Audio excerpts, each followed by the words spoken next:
Hello everyone, welcome to my YouTube channel. तो हमारी ये जो प्लेलिस्ट चल रही है बेसिक्स ऑफ मैथमेटिक्स के नाम से, जिसमें हम पिलर्स जो हैं हमारी 11th-12th की मैथमेटिक्स को, उन टॉपिक्स को कवर कर रहे हैं, उन इम्पोर्टेंट टॉपिक्स को कवर कर रहे हैं। उस इम्पोर्टेंट प्लेलिस्ट का जो अगला टॉपिक हम कवर करने वाले हैं वो टॉपिक है एंगल। 10th तक जब आप मैथ्स पढ़ रहे थे तो आप एंगल को रिप्रेजेंट करते थे डिग्री के यूज से। For example 30 degree, 40 degree, 45 degree, 60 degree, आप डिग्री सिस्टम का यूज करते थे एंगल को रिप्रेजेंट करने के लिए। पर जब आप 11th-12th में आ गए हैं तो आप देखेंगे कि हम 11th-12th में मोस्ट ऑफ द टाइम हम एंगल को अगर यूज करते हैं तो हम यूज करते हैं रेडियन सिस्टम। तो ये जो चीज है ये क्या है, इनका आपस में कन्वर्जन कैसे होता है, कौन कौन से सिस्टम है एंगल को रिप्रेजेंट करने के, वो आज की वीडियो में हम समझेंगे। तो हम शुरू करते हैं। एंगल को 3 सिस्टम्स के जरिए हम रिप्रेजेंट कर सकते हैं। वो 3 सिस्टम कौन कौन से हैं? वो 3 सिस्टम है English system, French system and circular system.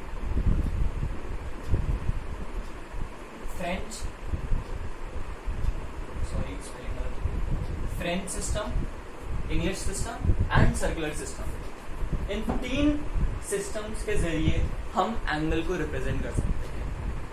हम इंडिविजुअली एक एक सिस्टम को समझेंगे कि इस सिस्टम का मतलब क्या होता है, इसमें एंगल की वैल्यू कैसे लिखी जाती है, क्या सिंबल यूज किया जाता है, इस सिस्टम में क्या होता है, इस सिस्टम में क्या होता है। फिर हम समझेंगे इन सिस्टम का आपस में कन्वर्जन कैसे करते हैं हम। तो ये सारी चीजें हम कवर करेंगे इस वीडियो में। तो चलिए शुरू करते हैं हम इंग्लिश सिस्टम के हिसाब से। इंग्लिश सिस्टम में ऐसा कहा लोगों ने कि हम एक राइट एंगल हमें पता है क्या होता है सबको। हम यहाँ पे ये नहीं बोलेंगे कि एंगल 90 डिग्री का होता है, हमें पता है ये एक राइट एंगल है। एक राइट एंगल को इंग्लिश सिस्टम में लोगों ने कहा कि हम 90 पार्ट्स में डिवाइड करेंगे। इंग्लिश सिस्टम के लोगों ने क्या कहा कि हम एक राइट एंगल को 90 इक्वल पार्ट्स में डिवाइड करेंगे। तो इस राइट एंगल को अगर मैं 90 इक्वल पार्ट्स में डिवाइड कर दूं, ऐसे ऐसे करके, यहाँ पे 90 पार्ट्स में हमने इसे डिवाइड करा, तो उन्होंने कहा कि ये जो हर इंडिविजुअल पार्ट है इसे हम 1 डिग्री कहेंगे। इंग्लिश सिस्टम के लोगों ने क्या कहा कि 1 right angle is equal to 90 degrees. English system के लोगों ने एक राइट एंगल को 90 इक्वल पार्ट्स में डिवाइड करा और उन्होंने कहा कि हम हर इंडिविजुअल पार्ट को 1 डिग्री बोलेंगे। इसके आगे उन्होंने बोला कि हम हर इंडिविजुअल डिग्री को, ये 1 डिग्री अगर है, हर इंडिविजुअल डिग्री को हम 60 इक्वल पार्ट्स में डिवाइड करेंगे। 60 इक्वल पार्ट्स में डिवाइड करेंगे और जो ये हर इंडिविजुअल पार्ट होगा इसे हम 1 मिनट बोलेंगे। इसको हम क्या बोलेंगे? 1 मिनट। हर 1 मिनट को उन्होंने कहा हम हर 1 मिनट को, ये अगर एंगल 1 मिनट है तो हम हर 1 मिनट को फिर से 60 पार्ट्स में डिवाइड करेंगे और ये जो इंडिविजुअल पार्ट है इसे हम 1 सेकेंड कहेंगे। ये है एंगल का डिवीजन इंग्लिश सिस्टम के हिसाब से। इंग्लिश सिस्टम के लोगों ने क्या कहा कि वो एक राइट एंगल को 90 इक्वल पार्ट्स में डिवाइड करेंगे और हर इंडिविजुअल पार्ट को वो क्या बोलेंगे? 1 डिग्री। इस सिस्टम को उन्होंने क्या नाम दिया? Degree system.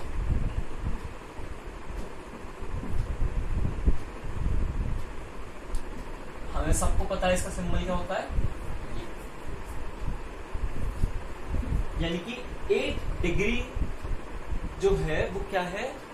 1/90 है किसका, एक राइट एंगल का। ये रिलेशन आप सभी को समझ आ जाना चाहिए।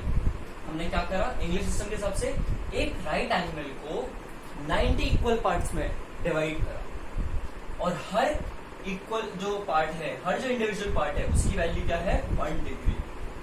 यानी कि ये जो एक राइट एंगल है ये कितने डिग्री से बनके मिलके बना है, तो ये 90 डिग्री से मिलके एक राइट एंगल बना है। फिर हमने एक डिग्री को उठाया, ये जो एक पार्ट है ये 1 डिग्री जो है हमने इसको उठाया। ये जो एंगल क्या है, ये एंगल है 1 डिग्री। उन्होंने कहा हम इस 1 डिग्री को, ये जो एंगल है इस एंगल को हम 60 इक्वल पार्ट्स में डिवाइड करेंगे और जो हर एक इंडिविजुअल पार्ट होगा उस इंडिविजुअल पार्ट को हम क्या कहेंगे, 1 मिनट। उस इंडिविजुअल पार्ट को हम क्या कहेंगे, 1 मिनट। उन्होंने कहा हम हर एक अगर हम इस 1 मिनट को उठाएं, ये एंगल अगर 1 मिनट है, ये एंगल अगर 1 मिनट है, हम इस 1 मिनट के एंगल को फिर से अगर 60 पार्ट्स में डिवाइड करें तो हर एक जो इंडिविजुअल पार्ट है उसे हम 1 सेकेंड कहेंगे, 1 सेकेंड कहेंगे। तो एक राइट एंगल में उसने यहाँ पे कितने पार्ट्स करे थे, 90 पार्ट्स। फिर उन्होंने 1 डिग्री उठाया और उस 1 डिग्री के उन्होंने कितने पार्ट्स करे, 60 पार्ट्स करे। जो इंडिविजुअल पार्ट था उसे उन्होंने क्या कहा, 1 मिनट कहा।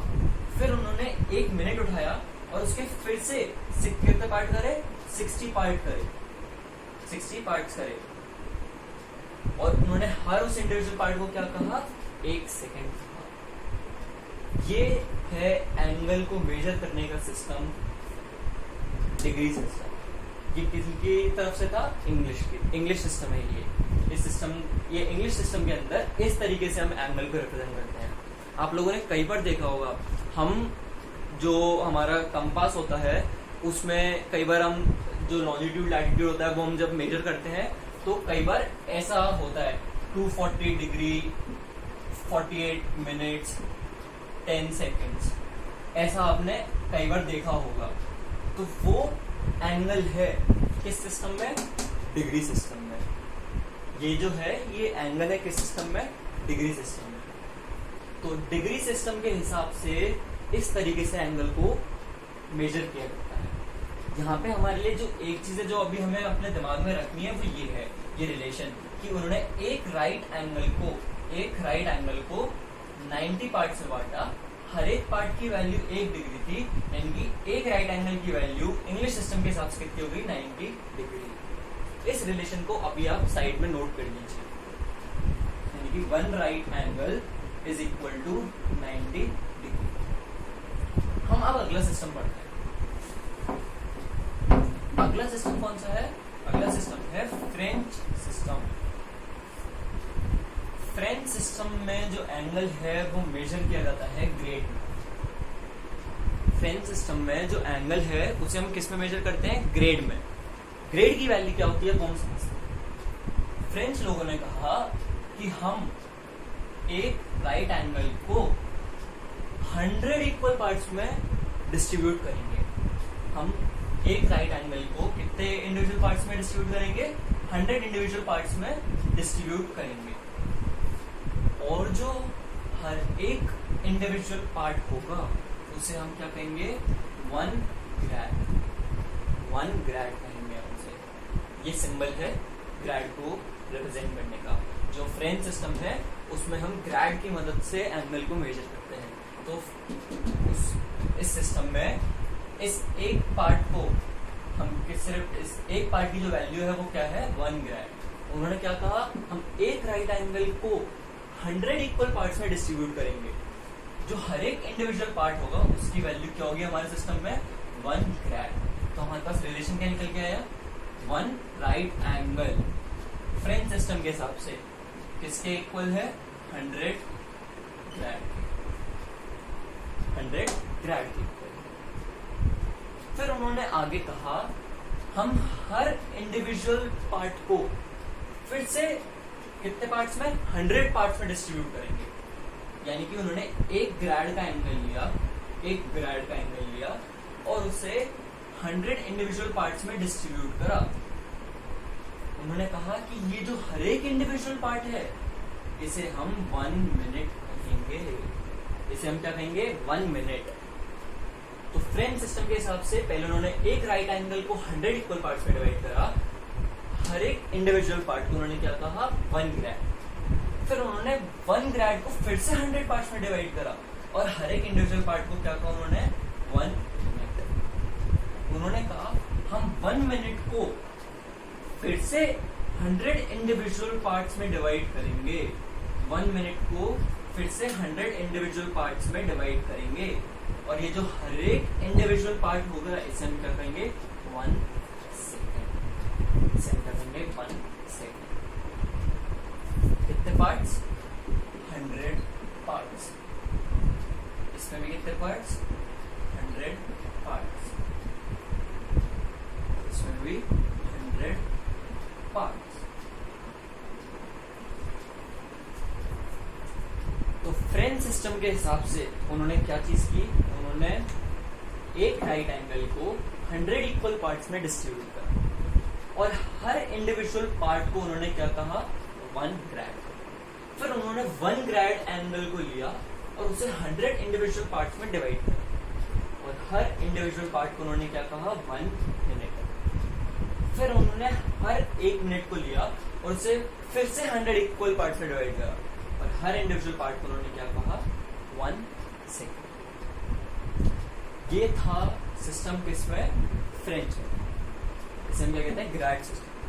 ग्रैड सिस्टम का रिलेशन भी हम याद रखेंगे। वो क्या है? 1 right angle is equal to 100 grad. ये चीज आपको समझ आई? Very good. आप समझिए। तो अब हमने समझ लिया है कि इंग्लिश सिस्टम क्या होता है और फ्रेंच सिस्टम क्या होता है। इंग्लिश सिस्टम में एक राइट एंगल की वैल्यू कितनी होती है? 90 डिग्रीज। एंड फ्रेंच सिस्टम के हिसाब से एक राइट एंगल की वैल्यू कितनी होती है? 100 ग्रैड। अब हम समझेंगे इंग्लिश सिस्टम और फ्रेंच सिस्टम में आपस में कन्वर्जन कैसे होगा।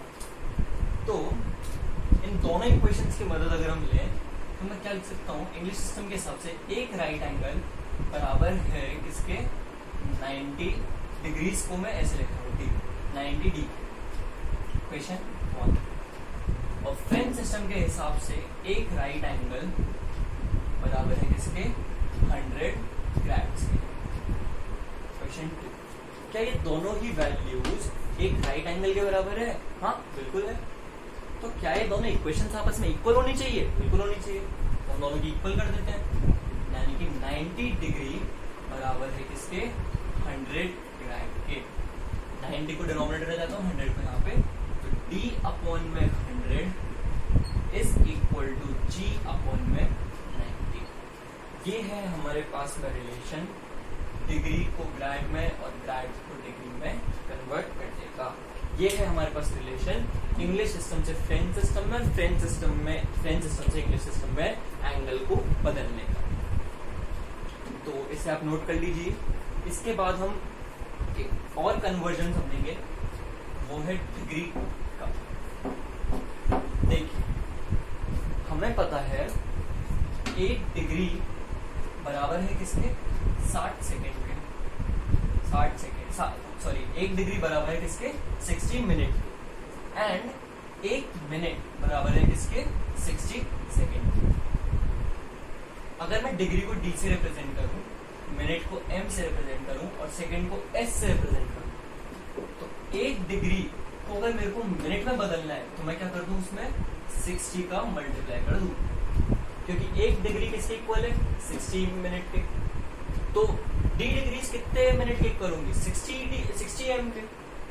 समझ रहे हैं इस चीज को? साथ ही साथ 1 मिनट मेरे को पता है 60 सेकेंड के बराबर है।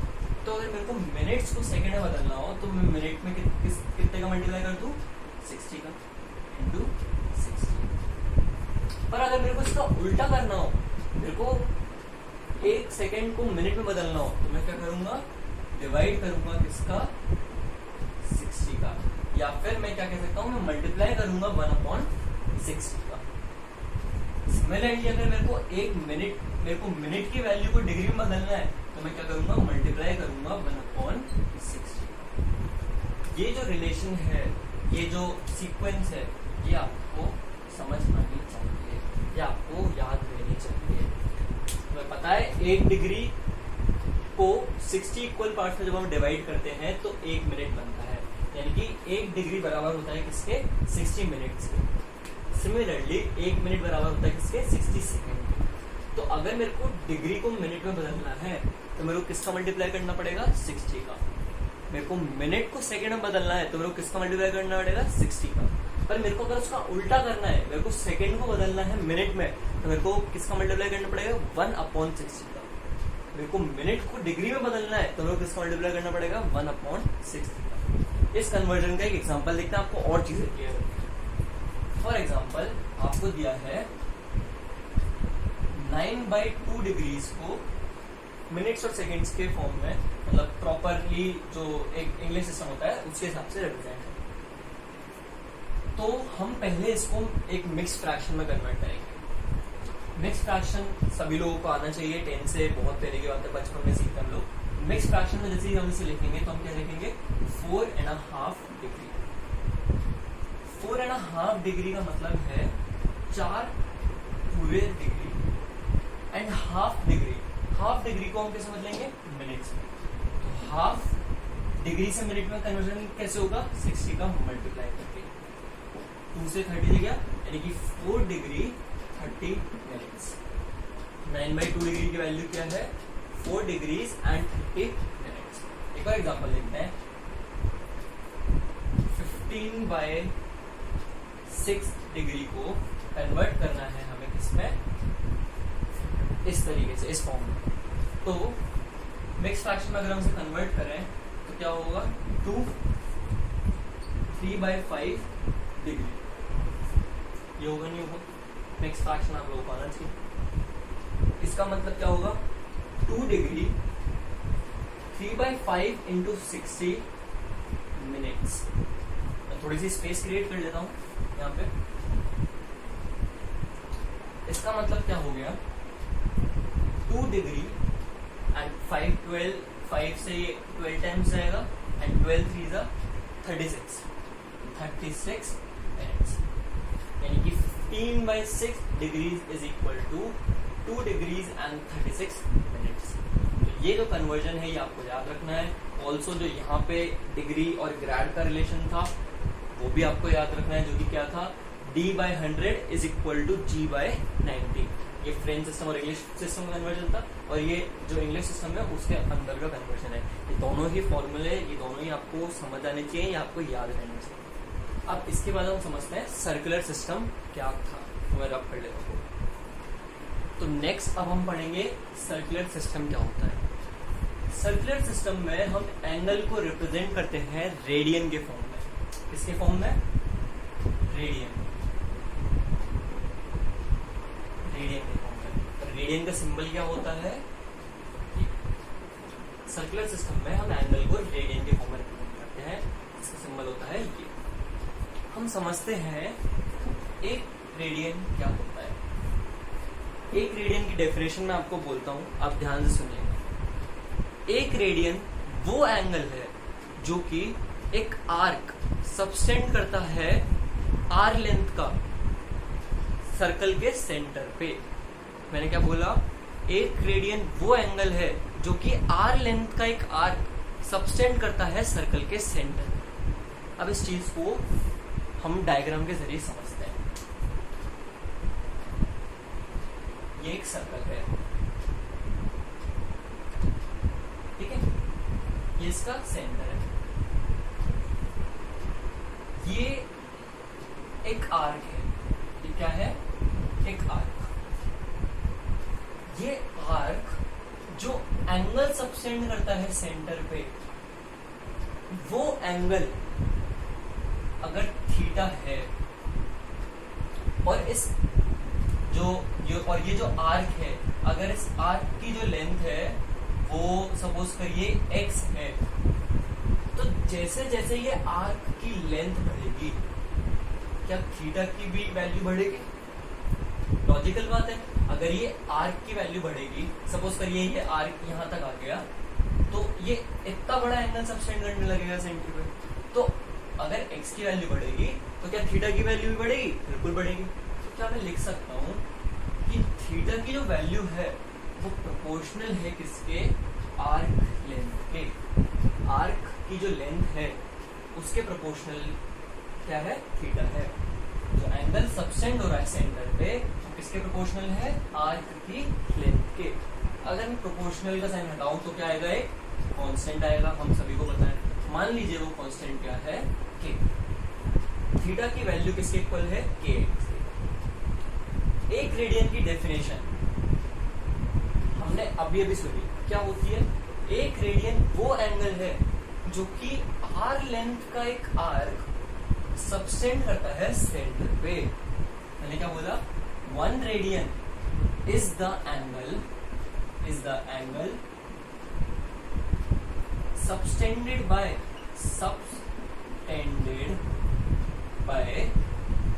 an arc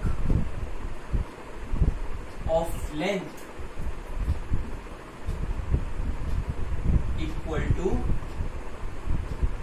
its radius.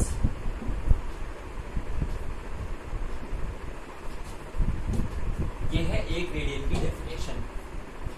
चलिए इसको डायग्राम के जरिए समझते हैं। मान लीजिए ये जो सर्कल है, इस सर्कल की रेडियस है स्मॉल आर, और ये जो आर्क है इस आर्क की लेंथ भी क्या है? Small R. तो इस टाइम पे ये आर्क जो एंगल सबसेंड कर रहा होगा सेंटर पे, वो एंगल क्या होगा? 1 रेडियन। और हमें पता है फॉर्मूला आर्क लेंथ और रेडियस के बीच का, तो हम यहाँ पे इस वैल्यू को सब्स्टिट्यूट करते हैं। एंगल कितना? 1 रेडियन इज इक्वल टू के टाइम्स आर्क की लेंथ क्या है इस टाइम पे? आर। तो ये आ गई हमारे पास में एक equation, 1 radian is equal to K R. मैं थोड़ा डेफिनेशन मिटा रहा हूँ, चलिए डेफिनेशन लिखे रहने देते हैं, हम यहाँ पे देखते हैं। सपोज करिए हम इस एंगल को बढ़ाते गए, हमने इस एंगल को क्या करा? बढ़ाना चालू करा। और कब तक बढ़ाया? जब तक कि ये जो आर्क है ये एक सेमी सर्कल की लेंथ के बराबर, सेमी सर्कल का जो सर्कमफेरेंस होता है उसके इक्वल नहीं होगी। मतलब जब तक ये आर्क ये नहीं हो गया तब तक ये सेंटर पे 180 डिग्री का एंगल सबसेंड नहीं करने लग गया, तब तक हमने इस आर्क को बढ़ाया। जब ये 180 डिग्री का एंगल सबसेंड करने लगा होगा, इस टाइम पे आर्क की लेंथ क्या होगी? Half of circumference. क्या ये चीज क्लियर है? सर्कमफेरेंस स्पेलिंग आ गया। तो ये अगर पूरी लेंथ है सर्कल की, सर्कमफेरेंस क्या होती है? पूरे सर्कल की ये जो आउटसाइड जो लेंथ है, इसका हाफ किसके इक्वल होगा? हाफ ऑफ सर्कमफेरेंस के। इस टाइम पे जो आर्क है इसकी लेंथ क्या होगी? हाफ ऑफ 2 पाई आर, यानी कि पाई आर। तो इस आर्क की लेंथ क्या है? पाई आर। ये चीज समझ आई आपको? हमारे पास आर्क की लेंथ भी आ गई, उस टाइम पे वो जो एंगल सबसेंड कर रहा है वो भी पता है हमें। तो ये जो रिलेशन है इसमें ये दोनों वैल्यूज रख देते हैं। एंगल की वैल्यू 180 डिग्री, डिग्री में बताइए हमने, के टाइम्स आर्क की लेंथ क्या है? पाई आर। ये हो गई इक्वेशन नंबर 2। इन दोनों इक्वेशंस को अगर एक दूसरे से डिवाइड कर दें, हम क्या करेंगे? डिवाइड करेंगे इक्वेशन 1 को इक्वेशन 2 से। तो मैं यहाँ पे स्पेस क्रिएट कर लेता हूँ। तो जब हमारे पास अब ये दो इक्वेशंस आ गई हैं, इक्वेशन 1 जिसकी वैल्यू क्या है, यहाँ पे हमें क्या पता चल रहा है कि एक रेडियन की वैल्यू है के आर, और यहाँ पे हमें क्या पता चल रहा है कि 180 डिग्री की वैल्यू क्या है? के टाइम्स पाई आर। इन दोनों इक्वेशंस को हम आपस में डिवाइड कर रहे हैं। तो हम क्या कर रहे हैं? 1 डिवाइडेड बाय 2। अगर हम 1 डिवाइडेड बाय 2 करेंगे तो क्या होगा? 1 रेडियन अपॉन में 180 degree is equal to K are upon में के टाइम्स पाई आर। के से के गया, आर से आर गया, क्या आ गया हमारे पास में? 1 रेडियन अपॉन में 180 डिग्री इज इक्वल टू 1.5, या फिर 1 रेडियन की वैल्यू क्या आई? 180 डिग्री बाय पाई। 1 रेडियन की वैल्यू क्या आई? 180 डिग्री बाय पाई। ये रिलेशन हमें याद रखना है, ये रिलेशन हमें याद रखना है। अगर इसका उल्टा हम कर लें तो एक डिग्री की वैल्यू क्या आएगी, तो 180 को डिनोमिनेटर पता देते हैं, पाई का मल्टीप्लाई कर देते हैं, तो पाई बाय 180 रेडियन। एक डिग्री की वैल्यू क्या होगी, पाई बाय 180 रेडियन। ये दोनों ही रिलेशंस आपको याद रखने हैं, इन दोनों रिलेशंस को आप नोट कर लीजिए। एंड फिर हम कुछ क्वेश्चंस देखते हैं जो कि रेडियन को डिग्री में और डिग्री को रेडियन में कन्वर्ट करें। तो अब हम कुछ क्वेश्चंस देखते हैं जो कि रेडियन को डिग्री में और डिग्री को रेडियन में बदलेंगे। तो हमें पता है कि एक डिग्री बराबर होता है किसके, पाई बाय 180 रेडियन के। ठीक है, हमें ये रिलेशन पता है। चलिए कुछ क्वेश्चन करते हैं। जैसे अगर हमें कोई बोले कि 30 डिग्री को रेडियन में बदलो, तो अगर एक डिग्री पाई बाय 180 रेडियन के बराबर है, 30 डिग्री किसके इक्वल है, 30 टाइम्स पाई बाय 180 रेडियन, या फिर मैं कहूं पाई बाय 6। सिमिलरली अगर हमसे कोई बोले 60 डिग्री को रेडियन में बदलो, तो 60 degree into 60 into pi by 180 radian, यानी कि पाई बाय 3 रेडियन। ये जो वैल्यूज हैं कॉमन एंगल्स की, 30 डिग्री हो गया, 60 डिग्री हो गया, 90 डिग्री हो गया, 45 डिग्री हो गया, ये सारी वैल्यूज 45 से भी अगर हम 90 से भी हम आगे जाएं तो 115 डिग्री हो गया, या फिर जो भी नॉर्मल वैल्यूज होती हैं 130 डिग्री हो गया, 120 डिग्री हो गया सॉरी, एंड फिर 150 डिग्री हो गया, 180 डिग्री हो गया।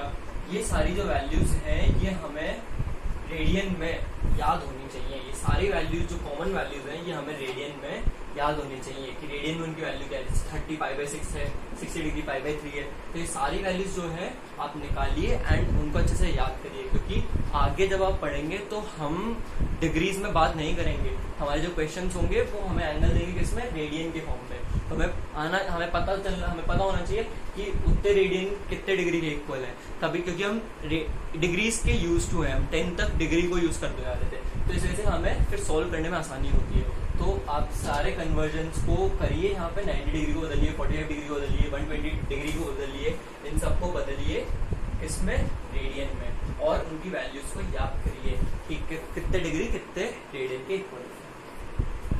अब मैं आपको कुछ फॉर्मूले बताऊंगा साइन कॉस से रिलेटेड, एंड हम ये एक ऐसे ही एक्स्ट्रा लॉजिक है, ये एंगल चीज से रिलेटेड नहीं है, पर ये आगे आपके बहुत काम आएगा, तो मैं इसको इसमें कवर कर रहा हूँ। साइन कॉस के कुछ फॉर्मूले हैं जो कि मैं आपको बता रहा हूँ, एंड उन फॉर्मूले के यूज से हम साइन कॉस के जो एंगल की वैल्यू हमें नहीं पता है अभी तक वो हम निकाल सकते हैं।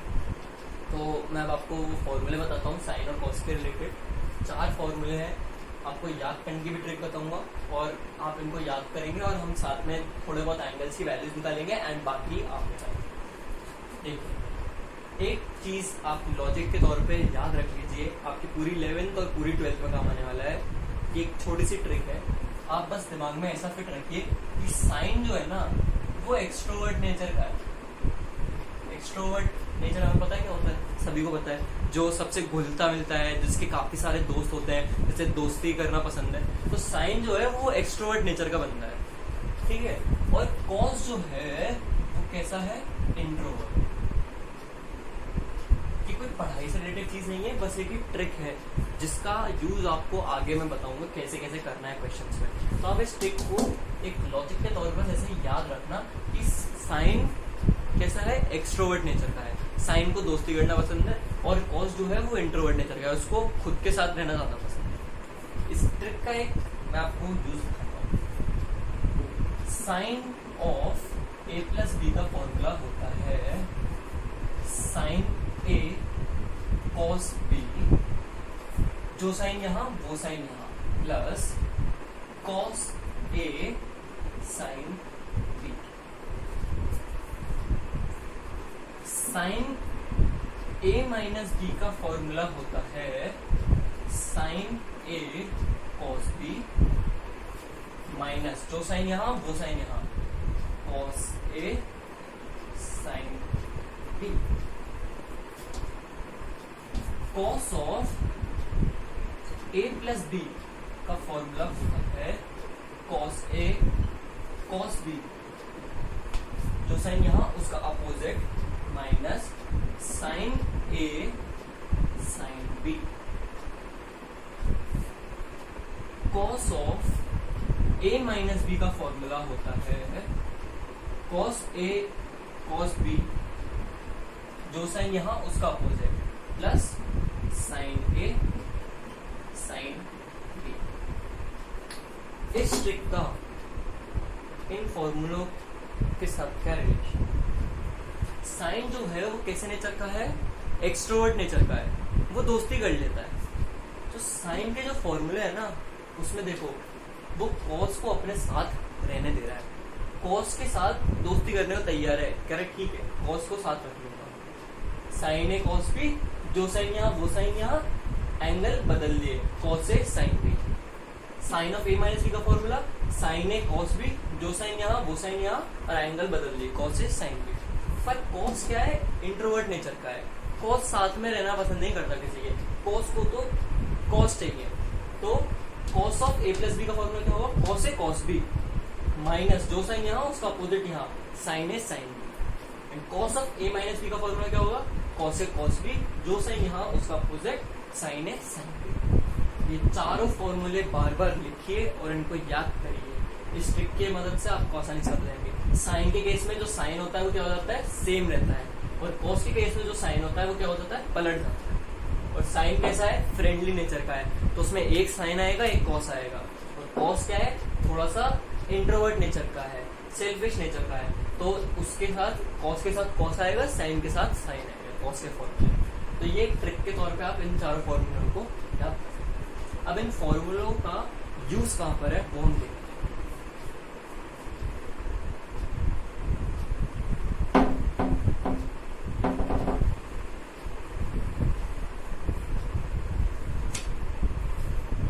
जैसे सपोज करिए आपसे किसी ने बोला साइन ऑफ 15 डिग्री की वैल्यू मेरे को निकाल के दो, साइन ऑफ 15 डिग्री की वैल्यू मेरे को निकाल के दो। क्या ये वैल्यू हमने अभी तक 10 तक पढ़ी है? नहीं। अब हम इसे निकालेंगे उन फॉर्मूले की मदद से। 15 डिग्री को क्या मैं 45 माइनस 30 लिख सकता हूँ? 45 डिग्री माइनस 30 डिग्री लिख सकता हूँ? तो असल में साइन ऑफ 15 डिग्री किसके इक्वल है? Sine of 45 degree minus 30 degree. क्या है? कुछ देखा देखा लग रहा है? बिल्कुल। अभी हमने इसका फॉर्मूला पढ़ा है कि क्या है? Sine of A minus B. Sine कैसा है? एक्सट्रोवर्ट नेचर का। साइन के साथ क्या आएगा फॉर्मूले में? कॉस आएगा। तो फॉर्मूला क्या होगा?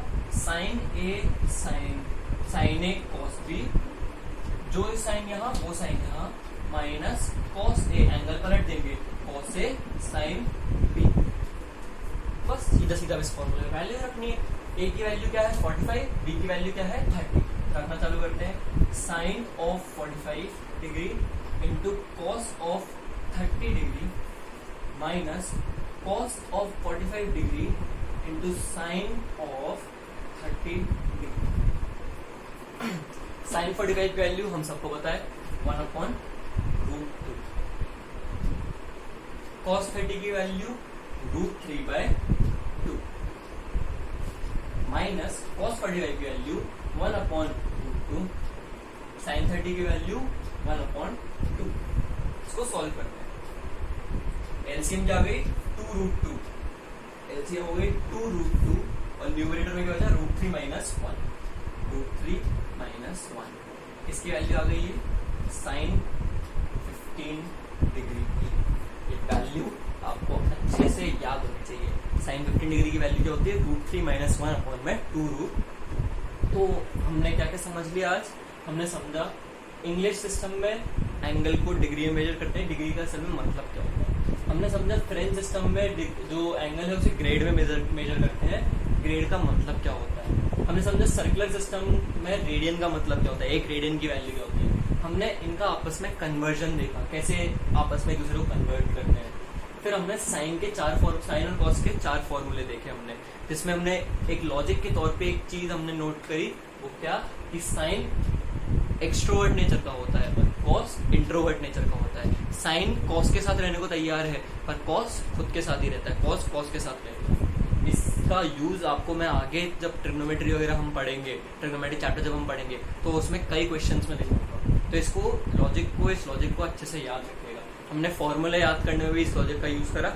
साइन अगर हम बिल्कुल बिना देखे अपने जहाँ पे भी आपने नोट करा है, मेरे साथ फॉर्मूलों को एक बार बोलने की कोशिश करिए। Sine of A plus B किसका फॉर्मूला है? साइन का। मतलब कि कैसा है साइन? एक्सट्रोवर्ट नेचर का। तो साइन के साथ क्या आ जाएगा? कॉस आ जाएगा। तो sine A cos B, sign के साथ सेम साइन रहता है, साइन जो है वो चेंज नहीं होता, तो प्लस का प्लस आ गया। तो sine A cos B plus cos A sine B. Sine of A minus B, तो sine A cos B, sine as it is minus cos A sine B. Cos of A plus B, cos आ गया यानी कि introvert nature का, cos के साथ क्या रहेगा? कॉस। तो cos of A plus B का फॉर्मूला क्या होगा? Cos A cos B. जो साइन है प्लस है भी यहाँ पे तो उसका अपोजिट आएगा यानी कि माइनस आएगा। तो cos A cos B minus sine A sine B. Sine of वो cos of A minus B की बात करें तो साइन क्या है यहाँ पे? माइनस, तो सेंटर में क्या आएगा? प्लस आएगा। तो cos A cos B plus sine A sine B.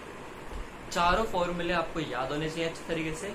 साथ ही साथ में जो आज का आपका होमवर्क है वो ये है कि आपको 15 डिग्री और 75 डिग्री का इन फॉर्मूलों के यूज करके साइन और कॉस दोनों की वैल्यू निकालिए। मतलब साइन 15 डिग्री की, साइन 75 की, कॉस 15 की और कॉस 75। इन चारों वैल्यूज को आपको निकालना है और उनको अच्छे तरीके से याद कर लेना है क्योंकि आगे ये आपके काम आएंगी। तो ये वैल्यूज निकालिए और इनको याद कर लीजिए। तो आज के लिए ये कंप्लीट हुआ एंगल। अब नेक्स्ट वीडियो में हम मोस्ट प्रोबेबली लॉग चालू करेंगे या फिर ग्राफ चालू करेंगे। तो thank you, this is it for today. And अगर आपको ये वीडियो अच्छी लगी, आपको चीज़ें समझ आई, तो आप अपने फ्रेंड को भेजिए जो आपके साथ हैं, आपके कलीग्स को भेजिए एंड उनको बोलिए कंसिस्टेंटली वीडियोस को देखें, समझें एंड चैनल को सब्सक्राइब करिए, वीडियो को लाइक करिए। कोई चीज़ में आपको दिक्कत हो, कोई कन्फ्यूजन हो या ऑडियो या वीडियो क्वालिटी में कोई दिक्कत हो तो आप कमेंट में मेंशन कर दीजिए। And thank you very much.